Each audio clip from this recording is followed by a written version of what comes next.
Welcome to the Advanced Website Updates training video number 2, adding links into a blog post to projects. You saw in the last video how we added a project onto the front of our website. Now we're going to show you how to add a link to that project into a post. So we're going to create a brand new post and add a text or an image into it, and then we're going to copy what's called the project permalink. That is a link which specifically locks in the project that you have created. And then we're going to turn the post text or the image into a web link based on that permalink from the project. Now let me tell you why we're going to be doing this.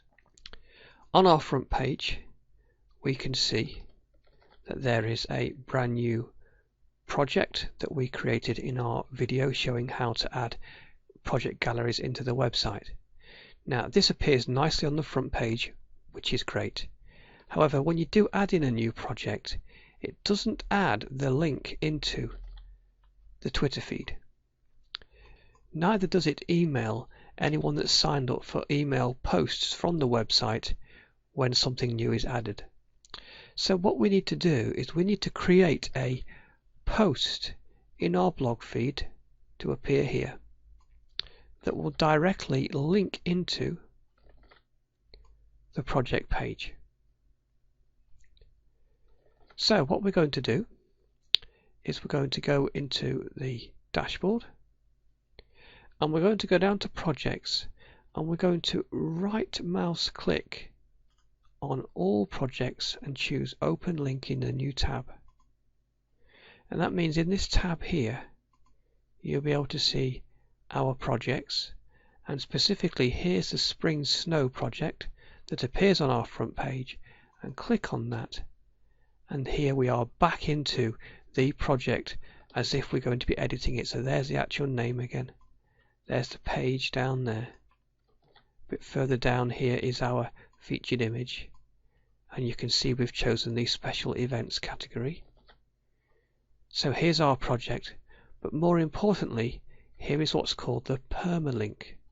And this permalink here is the exact address of that project on the website. So if I go back to the dashboard on this tab here, and I go to posts and add new, and I'm going to, just like in the project, it's called Spring Snow, I'm going to type Spring Snow, and then I'm going to click down into the body and put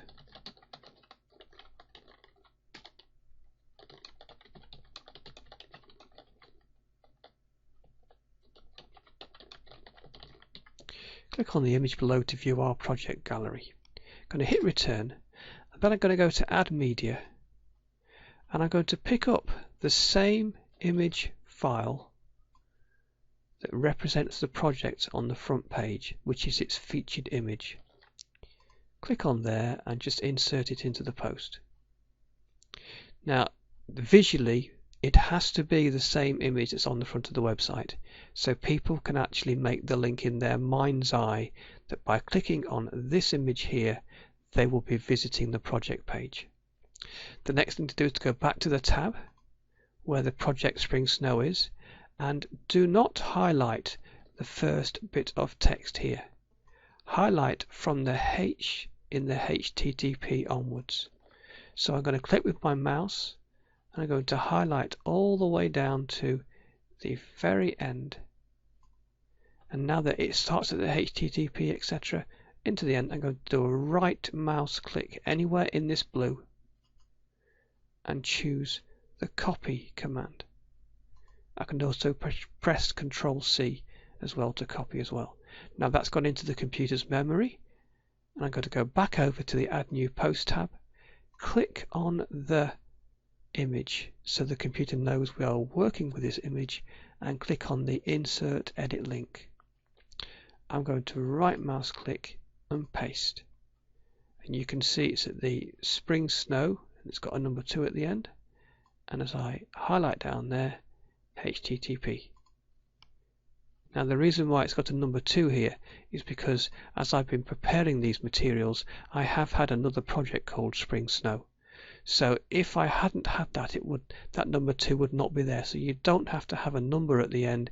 It's just that in this instance, this isn't the first project I've made in this website called Spring Snow, so the computer has added a number 2 there. Now, often when you're adding a new newsletter, I say click on the open link in a new window tab. I'm not going to do that this time, because I'm going from the front page of the website, staying inside my website, not reading a newsletter. I'm staying inside the website, going to the projects page, where there will be plenty of links through which I can still navigate around my website. So this time I'm going to leave this blank so that we go from the front page to the Project Spring Snow page. And I'm going to simply now click Add Link. And again, I could, if I wanted to, click on General Blog, or as I'm not adding any other categories to this post, just click Publish, and it will simply add in the general blog for me at the top of the categories list by default. Then, if I go back to visiting the school site, I can see that inside my School Life blog feed, I've got one called Spring Snow, and click on the image below to view our project gallery. And this here is now a clickable link.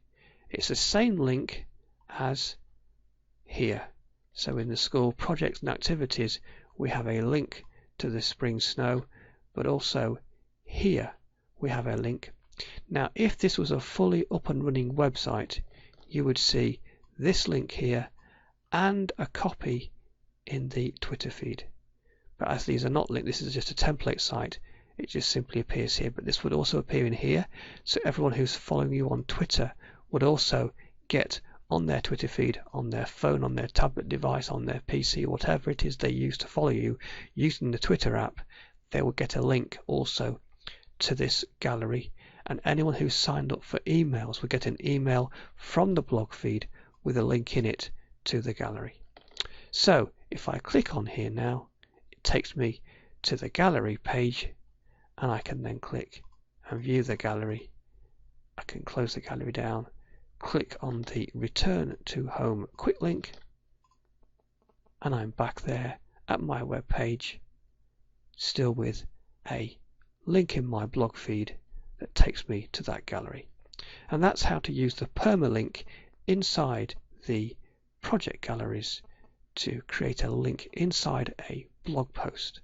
And that's an easy way for people who are following you on Twitter or by email to click inside their Twitter app, inside their email link, and go straight from there to a gallery that is within your website.